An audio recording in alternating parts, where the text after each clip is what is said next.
Welcome to social post. నేను Nihal. So silver వచ్చేసి దగ్గర దగ్గర 2,22,000 చేంజ్ వరకు ఉంది. సో ఎందుకు ఇంత హ్యూజ్‌లా సిల్వర్ అనేది పెరిగిపోయింది? ఇప్పుడు ఎవరైతే సిల్వర్ మీద ఇన్వెస్ట్ చేయబోతున్నారో, సో వాళ్ళు ఇప్పుడు ఇన్వెస్ట్ చేయొచ్చో, చేయకూడదా? దీని గురించి మాట్లాడడానికి సర్టిఫైడ్ వెల్త్ మేనేజర్ మాధవిరెడ్డి గారు ఉన్నారు. మేడంతో మనం మాట్లాడదాం. Hello ma'am, welcome to social post. Thank you. Ma'am, silver అనేది ఎందుకు ఇంత హ్యూజ్ 2,20,000 చేంజ్ వరకు ఉంది? సో ఇప్పుడు అది ఒక బుల్ రన్‌లో మంచి ఫాస్ట్‌గా ర్యాలీ అవుతుంది. సో ఇప్పుడు ఎవరైతే సిల్వర్‌లో ఇన్వెస్ట్ చేయాలనుకుంటారో ఇప్పుడు అది మంచి టైం అంటారా? సో జనరల్‌గా మేము యాజ్ ఎ అనలిస్ట్‌గా ఫస్ట్ ఎక్కువ గోల్డ్ గురించి మాట్లాడేవాళ్ళం ఒకప్పుడు. అసలు సిల్వర్ గురించి అసలు మాట్లాడేవాళ్ళం కాదు. ఎక్కువ గోల్డ్ గురించే మనం మాట్లాడేవాళ్ళం. అది ఒక స్టేజ్ తర్వాత ఏంటంటే ఓకే, గోల్డ్ గురించి ఎక్కువ మాట్లాడి సిల్వర్ ఒక 20% అప్డేట్ ఇచ్చేవాళ్ళం. సిల్వర్ గురించి మాట్లాడేవాళ్ళం. తర్వాత ఏమైందంటే గోల్డ్, సిల్వర్ 2 ఈక్వల్‌గా మాట్లాడడం స్టార్ట్ చేసాం. ఎందుకంటే ఈక్వల్‌గా బాగా ర్యాలీ వస్తుందని. ఇప్పుడు ఫైనల్‌గా ఈరోజు ఓన్లీ సిల్వర్ గురించే మాట్లాడాల్సిన స్టేజ్‌కి వచ్చేసాం. సో యూ కెన్ అండర్స్టాండ్ ఎంత ఎక్స్‌ప్లోడ్ అవుతుంది సిల్వర్ అనేది. అసలు ఆ ర్యాలీ చూసి అందరూ ఆశ్చర్యపోతున్నారండి. ఆల్మోస్ట్ ఈ ఇయర్‌లో 140% రిటర్న్ అండి. ఏ అసెట్ క్లాస్ కూడా ఇవ్వలేదు. అంటే one of the best asset class performance ఇంత వస్తుంది సిల్వర్‌లో అనేది ఎవరు ఎక్స్‌పెక్ట్ చేయలేరు. సో ఆల్మోస్ట్ ఇంకా అది రన్‌లోనే ఉందండి. ఇంకా అది ఎవ్రీ డే ఆల్ టైమ్ హైని బ్రేక్ చేసుకుంటూ సిల్వర్ అనేది ఈ విధంగా పెరుగుతుందని ఎవరు ఇంత ఎక్కువగా ఎక్స్‌పెక్ట్ చేయలేదు. దానికైతే చాలా మనకి రీజన్స్ అయితే మనం చెప్పుకోవచ్చు. వన్ బై వన్ ఏంటంటే ఇప్పుడు మొత్తం ఎకానమీలో ఎట్లా అయిపోయిందంటే ఈ పేపర్ అసెట్స్ నుంచి ఫిజికల్ అసెట్స్‌కి వచ్చేస్తున్నారు. Transformation. So this is kind of transformation we are seeing. అంటే పేపర్ అసెట్స్ అంటే బాండ్స్ గాని, కరెన్సీ గాని ఇవన్నీ పేపర్ అసెట్స్.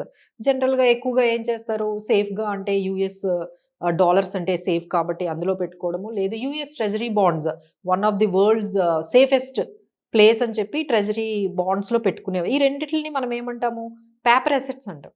ఇప్పుడు వాటి మీద నమ్మకం తగ్గిపోయి ఇప్పుడు మళ్ళీ ఫిజికల్ అసెట్స్ మీదకొచ్చేసారు అందరూ.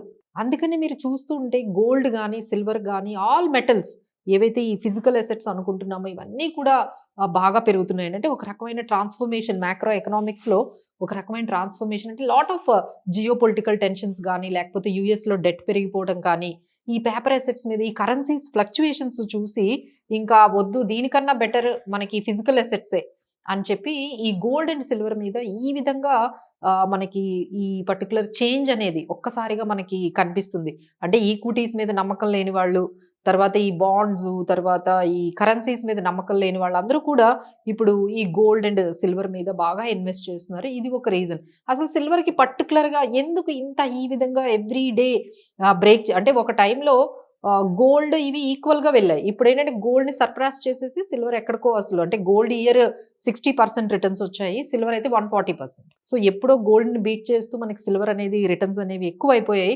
సో అందరూ కూడా ఇప్పుడు ఇది ఆలోచిస్తున్నారు, అడుగుతున్నారు. ఏంటి ఈ సిల్వర్ ఈ విధంగా ఎందుకు పెరిగిపోతుంది డే బై డే అంటే దానికి ఇంకొక రీజన్ ఏంటంటే సప్లై ప్రాబ్లమ్స్ ఉన్నాయండి దీనికి బాగా. అంటే ఇప్పుడు చైనా అనేది సిల్వర్ అనేది డామినేట్ చేస్తుంది. ఆపేశారు దానివల్ల. కరెక్ట్. చైనా పార్ట్ ఇందులో ఈ సిల్వర్ ఏదైతే ఈ విధంగా పెరుగుతుందో దానికి చైనా ఇన్వాల్వ్‌మెంట్ ఉంది అని ఖచ్చితంగా చెప్పొచ్చు. ఎందుకంటే అక్కడ వాళ్ళు ఇది స్టార్ట్ అవ్వకముందే వాళ్ళు ఎప్పటినుంచో సిల్వర్‌ని ఇంపోర్ట్ చేసుకున్నారు. అంటే ఇప్పుడు ఏం చేశారంటే వాళ్ళ దగ్గర సిల్వర్ సర్ప్లస్ ఎక్కువగా ఉంది. ఆ తర్వాత అక్కడి నుంచి ఎక్స్‌పోర్ట్ కూడా చేయనివ్వడం లేదు. చైనాలో ఏం చేశారంటే దేర్ ఈజ్ ఏ బ్యాన్. మీరు చైనా నుండి ఎటువంటి సిల్వర్ ఎక్స్‌పోర్ట్ చేయకూడదు అనే బ్యాన్ అనేది మనకి చైనా వాళ్ళు స్టార్ట్ చేశారు. ఈ విధంగా వాళ్ళు ఎప్పటినుంచో ఇంపోర్ట్ చేసుకుంటున్నారండి. మనము రీసెంట్‌గా రీసెంట్‌గా అంటే ఒక 1 ఇయర్ బ్యాక్ నుంచి మాత్రమే మనము ఇంపోర్ట్ చేసుకుంటున్నాం. ఐదర్ ఫర్ ఈవీ వెహికల్స్ గురించి గానీ, లేకపోతే ఇండస్ట్రియల్ ఇండస్ట్రియల్ యూసేజ్ గురించి గానీ, లేకపోతే సోలార్ ఎనర్జీ, గ్రీన్ ఎనర్జీ ఇలా లేకపోతే మనకి ఐటీలో ఏఐకి సంబంధించి మన దగ్గర కూడా సిల్వర్ ఇంకోటేంటంటే సిల్వర్‌కి రీప్లేస్‌మెంట్ లేదండి. అంటే సిల్వర్‌ని దానికి రీప్లేస్‌మెంట్ చేస్తూ ఇంకొకటి ఆల్టర్‌నేటివ్ లేదు. సో, అంటే దాన్ని ఆ ఇండస్ట్రీలో ఆ సిల్వర్‌ని అలానే యూజ్ చేయాలి. దానికి ఆల్టర్‌నేటివ్ లేకపోవడం వల్ల ఆ ప్రొడక్షన్ అనేది దానికి తగ్గట్టుగా డిమాండ్‌కి తగ్గట్టుగా మనకు కనిపించకపోవడం వల్ల ఈ సప్లై డిమాండ్ మిస్ మ్యాచ్ వల్ల కూడా ఒక్కసారిగా సిల్వర్ అనేది మనకు కొన్ని చోట్లయితే సిల్వర్ బార్స్ కొందామన్నా లేవంటున్నారు. అంటే ఎంత షార్టేజ్ ఉందో సిల్వర్ సప్లైలో మనకు అర్థమవుతుందండి. ఎప్పుడైతే షార్టేజ్ ఉందో ఆబ్వియస్లీ ద డిమాండ్ ఎక్కువ ఉంది, సప్లై తక్కువ ఉంది అంటే ప్రైజెస్ అనేవి మనకి పెరుగుతూ ఉంటాయి. సో అంటే ఇన్వెస్టర్స్ కూడా సిల్వర్ మీద ఎక్కువ ఇన్వెస్ట్ చేస్తున్నారా మేడం? లేకపోతే గోల్డ్ మీద ఎక్కువ చూస్తున్నారంటారా? గోల్డ్ అనేది ఏంటంటే మనకి ఎలా ఉంటుందంటే కన్సిస్టెంట్‌గా, స్టేబుల్‌గా ఉంటుందండి. అంటే ఇప్పుడు గోల్డ్ అనేది ఇప్పుడు 20-30% కరెక్షన్ వస్తుంది అంటే మీరు నమ్ముతారా? నమ్మరు. కానీ సిల్వర్‌లో వస్తుందంటే మీరు నమ్ముతారు. 50% అయినా ఆశ్చర్యం. మీరు ఆశ్చర్యపోరు. అవును. నమ్ముతారు. ఎందుకంటే ఒకసారి అలా జరిగింది. హిస్టరీ చెప్తుంది. హిస్టరీ చెప్తుంది. ఒకసారి 1,20,000 నుంచి 70,000కి వచ్చేసింది సిల్వర్. మనం 30-40% సిల్వర్‌లో మనము వాలటిలిటీ చూసేసాం. కరెక్షన్ అనేది కూడా చూసాము. సో, ఈ విధంగా గోల్డ్ అనేది ఒక స్టేబుల్‌గా మనకుండేది. బట్ సిల్వర్ ఏంటంటే కొంచెం ఈ హైలీ రిస్క్ వాలటైల్. ఇప్పుడు కూడా అండి మేము ఇప్పుడు మీరు అడిగారు కాబట్టి చెప్తున్నాం ఇన్వెస్టర్స్ ఇప్పుడు కొనొచ్చా లేదా అంటే maybe it might come 20% correction వచ్చినా మనం ఆశ్చర్యపోక్కర్లేదు. ఎవరైనా ఆల్రెడీ బై చేసిన వాళ్ళు ఉంటే మేము చెప్పేది ఏంటంటే కొంచెం ప్రాఫిట్ ఏదైనా ఉంటే బుక్ చేసుకోండి. కొత్తగా బై చేసే వాళ్ళంటే ఒకేసారి కాకుండా డిఫరెంట్ ట్రాన్సెస్‌లో మీరు డిఫరెంట్ ప్రైజెస్‌లో బై చేసుకొని ఉండండి. ఎప్పుడైనా మనకి ఆ కరెక్షన్ అనేది వస్తే ఇమ్మీడియేట్‌గా మళ్ళీ కొంత సిల్వర్‌ని యాడ్ చేసుకుంటూ వెళ్ళండి. But you can expect huge volatility. ఎందుకంటే 140% పెరిగిన తర్వాత I think there is certain అంటే ఇది ఎప్పుడు జరుగుతుంది అంటే when there is enough production. Enough supply of silver గాని మార్కెట్‌లోకి వచ్చేస్తే అంటే మేబీ చైనా కొంచెం రిలీజ్ చేసిందనుకోండి. అలానే మనకి న్యూయార్క్ మనకి ఎక్కువగా కూడా న్యూయార్క్‌లో సప్లైస్ ఎక్కువగా ఉంటాయన్నమాట. ఈ సిల్వర్ సప్లైస్. అక్కడి నుంచి గాని మనకి సప్లైస్ గాని మార్కెట్‌లోకి అవైలబుల్‌గా వచ్చేస్తే definitely silver you can see 10%, 15% correction అనేది మనకి ఈజీగా కనిపిస్తుంది. So, it's all about supply demand driven అనేది వచ్చింది. ఆ తర్వాత ఏంటంటే ఈ మానిటరీ కన్సర్న్స్ అండి. ఫస్ట్ మీకు మ్యాక్రో కన్సర్న్స్ చెప్పాను. మ్యాక్రో అంటే now the mood is shifting from paper assets to physical assets. Okay. Second one monetary shift అన్నమాట. మానిటరీ కన్సర్న్స్ అంటే ఏంటంటే ఫెడ్ ఇంట్రెస్ట్ రేట్స్ తగ్గించుకుంటూ వస్తోంది.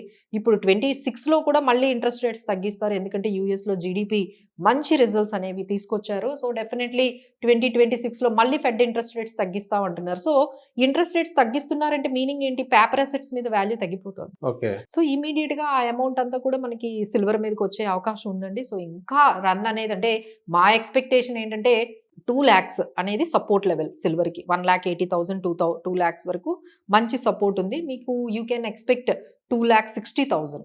ఓకే. Next year. 2,60,000, 2,50,000 వరకు కూడా అయ్యే ఛాన్సెస్ మనకి సిల్వర్‌లో హయ్యర్ సైడ్ మనం చూడొచ్చు. లోయర్ సైడ్ మనం 2 లాక్స్ వరకు కూడా మనకి ఈ రేంజ్‌లో సిల్వర్ అనేది మనకి కనిపించొచ్చు. సో, ఎవరైనా బై చేసుకోవాలి అనుకుంటే ఈ రేంజ్‌లో మనం చూసుకుంటూ బై చేసుకోవచ్చు. అంటే ఎప్పుడైనా మార్కెట్‌లో ఒక కరెక్షన్ షార్ట్ టైమ్ అయితే ఇప్పుడే బై చేసుకోవాలంటారా? ఐ మీన్ 2,50,000, 2,60,000 వరకు వచ్చే అవకాశాలు 100% కనిపిస్తున్నాయి. అవును. కనిపిస్తున్నాయి. సో, ఇప్పుడు ఎవరైతే షార్ట్ టర్మ్ అంటే ఇప్పుడు ఇన్వెస్ట్ చేయడం మంచిదంటారా? అదేనండి. రిస్క్ టేకింగ్ ఎబిలిటీ ఉన్నవాళ్ళు ఈ టైంలో ఎంటర్ అవ్వచ్చు. మాకు రిస్క్ టేకింగ్ ఎబిలిటీ ఉంది. మేము ఇక్కడి నుంచి మేము తీసుకుంటాము. ఆ వాలటిలిటీని మేము తీసుకోగలము అనుకునే వాళ్ళైతే ఎంటర్ అవ్వచ్చండి. ఎందుకంటే ఇప్పుడు ఆల్రెడీ 140% రన్ వచ్చిన తర్వాత ఇక్కడే ఎంటర్ అవ్వాలి అంటే they should have long term view. Yes. But short term వ్యూలోకి వెళ్ళిపోయి మనకు ఇలా పెట్టగానే ఓ 10 డేస్‌లోనే మళ్ళీ అమౌంట్ వచ్చేయాలి. 1 మంత్‌లోనే లేకపోతే ఫ్యూ మంత్స్‌లోనే వచ్చేయాలంటే there is a doubt. But longer పీరియడ్‌లో డెఫినెట్‌లీ యెస్. మీరు ఏం భయపడాల్సిన అవసరం లేదు. మీరు ఒక 1,00,000 చాలా మంది ఈ మధ్య సిల్వర్ 1 కేజీ బార్స్ కొనుక్కుంటున్నారండి. అవును. 1 కేజీ బార్స్ కొనుక్కొని ఇంట్లో పెట్టుకుంటున్నారు. బిస్కెట్స్ కూడా తీసుకుంటారు. సో, ఇలాంటి వాళ్ళకైతే మనకి ఎటువంటి ప్రాబ్లమ్ లేదు. బట్ ఏంటంటే ఎవరైతే షార్ట్ టర్మ్‌గా ఉన్నారో వాళ్ళు మాత్రం మనం చెప్పిన ఈ ప్రైస్ రేంజెస్ చూసుకొని బై చేసుకుంటే బెటర్‌గా ఉంటుంది. So, thank you ma'am. మా సోషల్ పోస్ట్ వచ్చినందుకు. Thank you.